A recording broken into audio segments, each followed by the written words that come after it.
centuries, the human race has strived to expand our knowledge and understanding of our world and the things in it. Going back as early as the Greeks, improving education and making advancements to our understanding of how things work and what we know has been a staple to every society, from then to us in the current world. As societies improved their understanding of the things that were around them in fields such as math, literature, writing, and even that the world revolves around the sun and not the other way around, going even further became a very important and costly task. Eventually, not only was education not just another important thing to have, but it started to affect what your life would eventually be like. More and more companies require higher education rather than just your average high school diploma. So, advancing our own education is now a must. Many people worth naming have made great contributions to the education system for us schools across the country.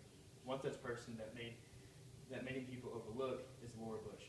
As most people know, she is the wife of George W. Bush and was the First Lady for America from the year 2000 to 2008. Laura Bush helped inspire many of President Bush's policies for education. She helped increase funding for libraries and museums and helped build the legacy that President Bush set in place for America. Before Laura Bush became the First Lady, she grew up in the town of Midland, Texas.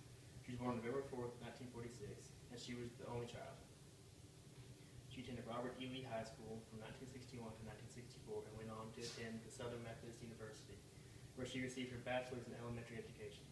After, she went on to the University of Texas, where she received her master's in library science. After college, she worked as a school librarian at Dawson Elementary School until she married George W. Bush in 1977 on November 5th. They had 2 daughters together, and shortly after her husband was elected governor of Texas in 1994. During his term as governor in Texas, Laura focused her efforts on improving the state's education. She lobbied for increases in funding for early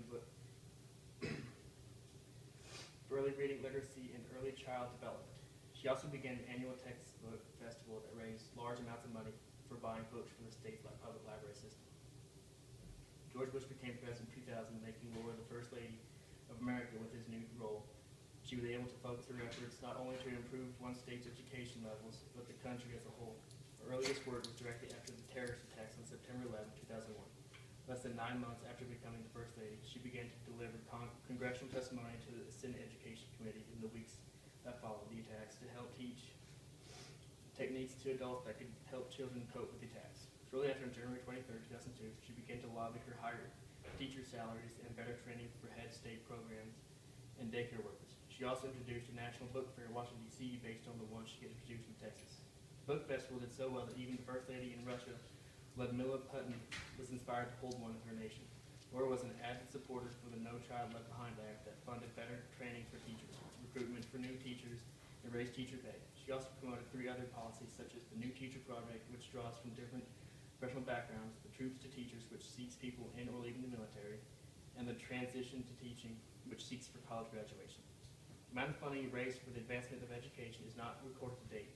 However, in 2004, it was announced that she had raised over $242 million in funds for the country's museums and libraries, and a total of $30 million for the shortage of libraries in the country.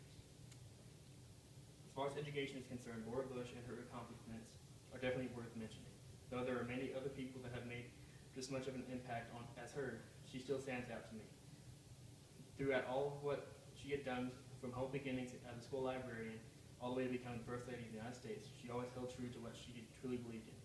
She used the power that she had to push for the improvements of our education systems and the future development of the educators that will be teaching even our children as we become older. After all, the children of the next generation will become the leaders of our society and our world. It's our job to give them the skills they need to succeed. Without proper teaching, what would the world be in the next 100 years if we as a society had no progression in education?